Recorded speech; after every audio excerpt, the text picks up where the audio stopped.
morning student, welcome. Today's lectures negation of compound statement. negation of compound statement. negation किसका लिखा जाता है? compound statement का. compound statement आपको पता है क्या है ना? compound statement कैसे होते हैं? एक तो conjunction से जोड़ा जा सकता है, and से, disjunction से, और से, implication से, if then से और by conditional से, if and only if. Okay, आपको इसका negation निकालना है. negations कैसे करते हैं? समझो मैंने एक यहाँ पर ले लिया negation of conjunction. negation of conjunctions यानी देखो यहाँ पर negation of P and Q. negation of P and Q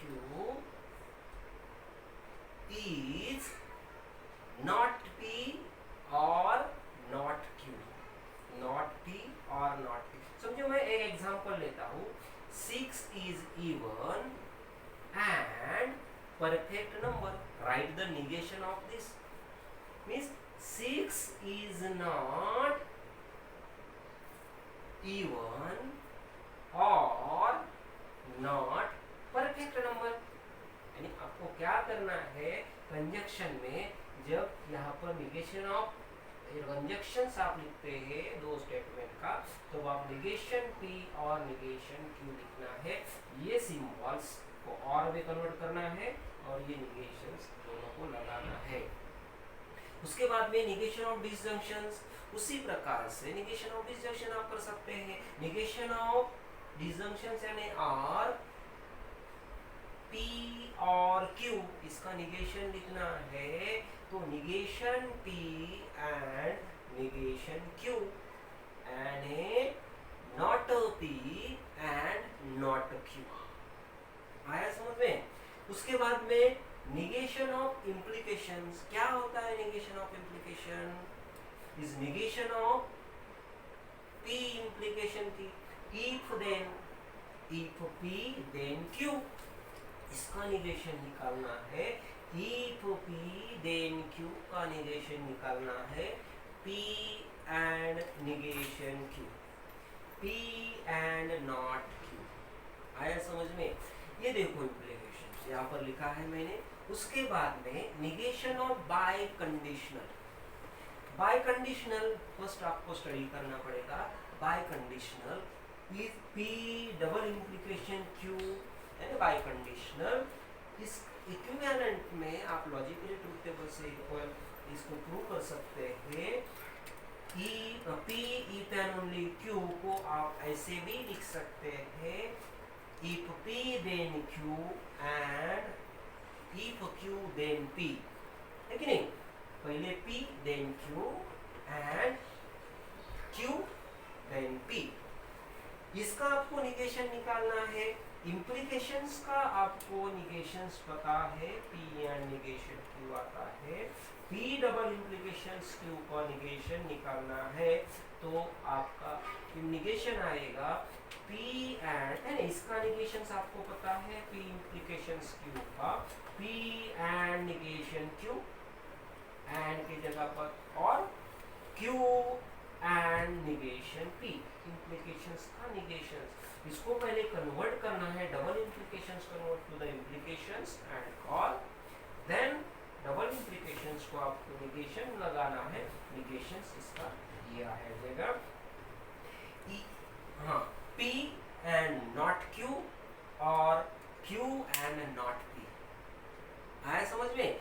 ये हो गया आपका कंजक्शंस का निगेशन, डिसजंक्शंस का, इम्प्लीकेशंस का और बाय कंडीशन का. अभी इसमें जो निगेशन ऑफ कंजक्शन आपने पढ़ा है, negation of P and Q is equivalent to negation P और negation Q.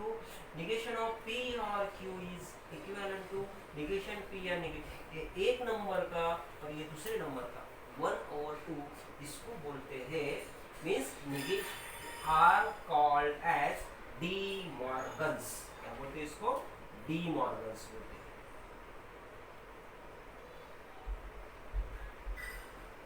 D Morgan's law बोलते हैं. पहले और दूसरे को क्या बोलते हैं? D Morgan's law. समझ में? ये हो गया इसके बारे में, इसके प्रॉब्लम्स जो इसके एग्जांपल है नेक्स्ट लेक्चर में। इसके बाद में आपको स्टडी करना है कॉन्वर्स, इनवर्स एंड कॉन्ट्रापॉजिटिव।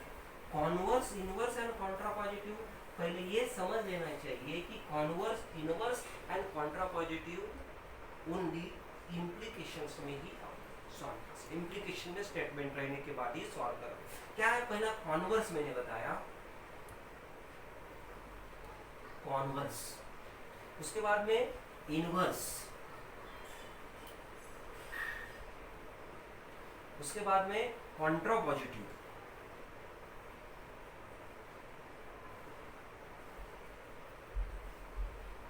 पहले ये बात समझ में आना चाहिए कि कॉन्वर्स, इनवर्स और कॉन्ट्रापॉजिटिव कौन से स्टेटमेंट में निकालते हैं? implications.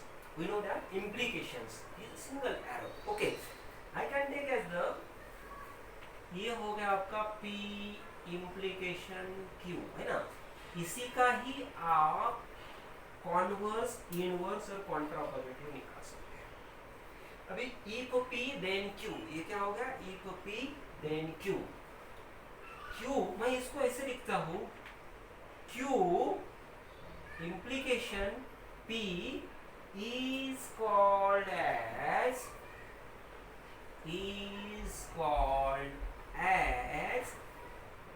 converse of P implication Q. Q implication P is called as converse of P implication. Converse of. Okay, understand? यानी जैसे P implication if then है तो आपको if P then Q इसको लिखना है, if Q then P is called as the converse of P implication। आया समझ में? उसके बाद में इनवर्स आपको निकालना है, negation P implication negation Q is called inverse of P implication Q। जैसे P implication Q इसका आपको इनवर्स निकालना है तो इसका इनवर्स आएगा negation P implication negation Q। यहाँ पर not a P then not a Q, not a P then not a Q is called as the inverse of P implication Q। आया समझ में? उसके बाद में कॉन्ट्रापॉजिटिव, कॉन्ट्रापॉजिटिव क्या है? negation Q implication negation P, not a Q then not a P is called as the contrapositive of P implications Q। आया समझ में? कैसा करना है? कौन से भी सेंटेंस लो, दो सेंटेंस है आपके पास तो उस सेंटेंस को आपको कॉन्वर्स, इनवर्स और कॉन्ट्रापॉजिटिव लिखना है। तो जैसे P implication Q, P पहला सेंटेंस है, दूसरा Q दूसरा स्टेटमेंट है, दोनों स्टेटमेंट है, वो स्टेटमेंट को आप ऐसे लिखोगे तो उसको कॉन्वर्स करते हैं, ऐसे लिखोगे तो इसको इनवर्स करते हैं, और इसके बाद में negation Q implication negation P ऐसा लिखोगे तो आप इसको कॉन्ट्रापॉजिटिव करते हैं। देखो ये लेक्चर में ये जो इसके प्रॉब्लम्स नेक्स्ट लेक्चर में लेने वाले हैं। क्या पढ़े आज के लेक्चर में आपने? Negation of compound statement, again converse, inverse and contrapositive of implications कैसे लिखे जा सकते हैं, इसके जो थोड़ी सी इंफॉर्मेशन हो मैंने बता दिए। उसके बाद के लेक्चर में इसके ऊपर से अपन प्रॉब्लम से लेंगे। बाय। Okay, thank you. मेरा लेक्चर अच्छा लगा हो तो इसको लाइक करो और सब्सक्राइब करो। Thank you.